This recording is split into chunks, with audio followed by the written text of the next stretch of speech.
Gente, me desculpe, mas realmente eu cheguei aqui às 8 horas em ponto, estávamos aqui todos nós, só para dizer a questão da pontualidade, e a mesa teve que esperar o público chegar, infelizmente a gente tem essas questões aqui. Eu sou altamente pontual, eu não atraso, é uma raridade, uma eventualidade atrasar. E eu tenho um evento na faculdade, na Fundação Politécnica, que está dependendo da minha intervenção lá para um debate com a FUNASA sobre a questão do saneamento básico da Bahia. Então, também é uma questão de extrema relevância e a gente está com tantos pontos ao mesmo tempo. Só para responder duas perguntas, que eu acho que o resto, a mesa, o Dr. Paulo Modesto vai fazer uma palestra, exatamente, vai fazer um debate sobre a questão da participação popular e tem muito mais capacidade de responder outras questões voltadas para a questão do ato administrativo. Bom, eu vou responder a pergunta de Marina, que é com relação aos instrumentos podem ser utilizados para barrar uma ilegalidade dentro do plano diretor. Os que sempre foram usados. A gente tem diversas condições, através de ação civil pública, através de uma cautelar, da medida judicial. Então, medidas judiciais não faltam para se buscar resolver ou, pelo menos, fazer com que o judiciário decida acerca da legalidade ou ilegalidade do processo de elaboração do PDDU. A questão do conteúdo dele já muda um pouco também, porque a gente poderá arguir a partir de uma condição, o professor Paulo Modesto aqui também foi o autor, junto com o procurador, da ação direta de constitucionalidade, acerca de um conteúdo normativo do PDDU que tenha algo de inconstitucional. Então a gente tem diversas condições para isso. O que é que precisa se observar? Que tem que se fazer uma investigação acerca da regularidade das audiências públicas. Eu não sei, até vou perguntar à doutora Hortência, colega Hortência, se ela está investigando isso.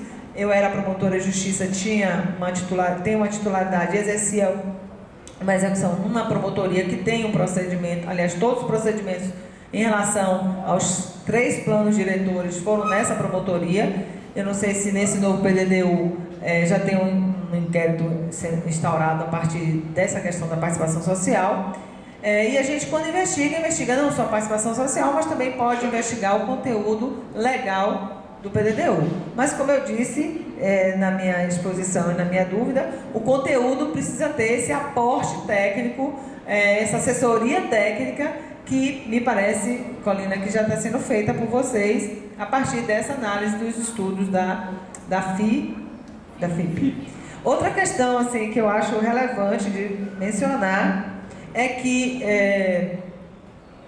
na verdade, a gente tem que trabalhar bastante para que, se uma vez aprovado o conteúdo desse PDDU, e como ele é bastante técnico, Benedito falou isso, e me parece que... Como é o nome dele? Seu nome? Não, falou da fiscalização das obras.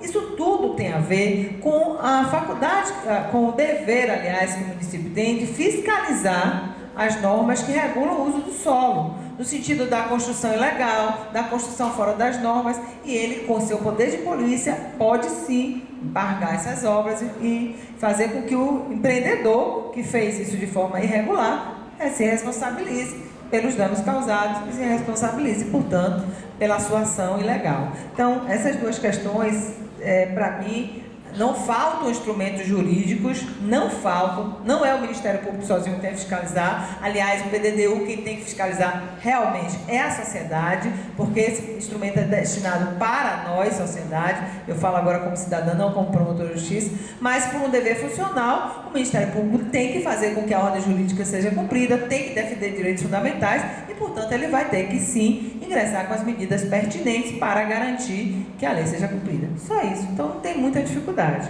Eu só queria fazer referência ao que João Pereira falou, que realmente a gente precisa, e também me parece que Cal, eu disse isso quando eu falei sobre o conceito jurídico de PDDU, de que a gente tem essas visões dicotomizadas, ou seja, o PDDU jurídico é uma coisa, o PDDU do arquiteto, do urbanista é outro.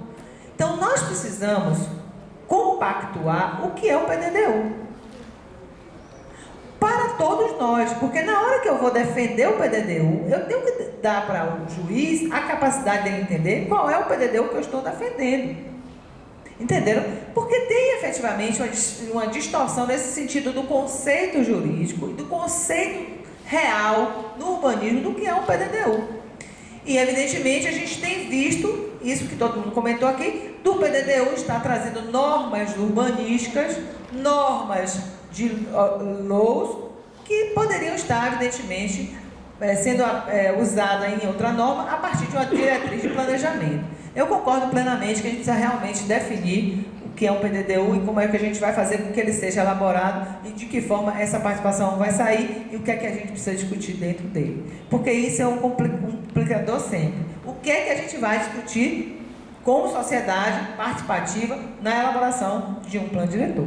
Isso aí já é um problema que vai melhorar consequentemente o nosso diálogo com a administração pública. Então eu creio que não tenho muito o que falar mais, porque precisamos ajustar, afinar esse diálogo entre o jurídico e entre a técnica. Pronto.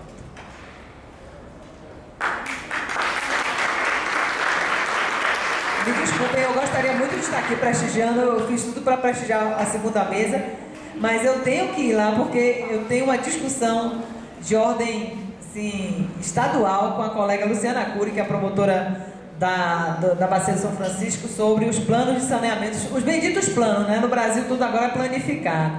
Então a gente tem que trabalhar com os planos de saneamento, senão também não sai recurso para o saneamento dos municípios, e tem que estar atrelado com o saneamento. E só para justificar, eu me esqueci, mas eu ia pontuar isso, hoje o município é responsável pelo saneamento básico, é responsável pela mobilidade urbana, é responsável pelos serviços públicos de modo geral, como água, esgoto, lixo, é do município, não é mais do Estado. Então o Estado ele tem que apoiar o município, mas o município é o detentor dessa condição. Apesar de terem várias discussões sobre isso, mas já consolidamos sobre esse aspecto. Obrigada, eu agradeço muito estar aqui com vocês e infelizmente não vou poder ouvir as outras explanações, mas parabéns.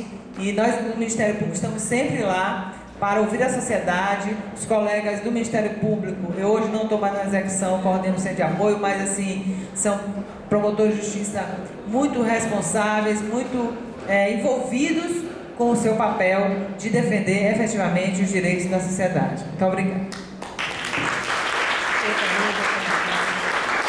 Obrigada, doutora Cristina. Obrigada, Ladilce. Obrigada, doutor Luiz Carlos. Os outros dois expositores vão voltar para responder as questões depois da próxima mesa, que de imediato eu convido a senhora Maura Cristina, que é a coordenadora da mesa imediata, pedindo já de antemão desculpas aos componentes da outra mesa pelo atrasado, mas que a gente não tem muito como remediar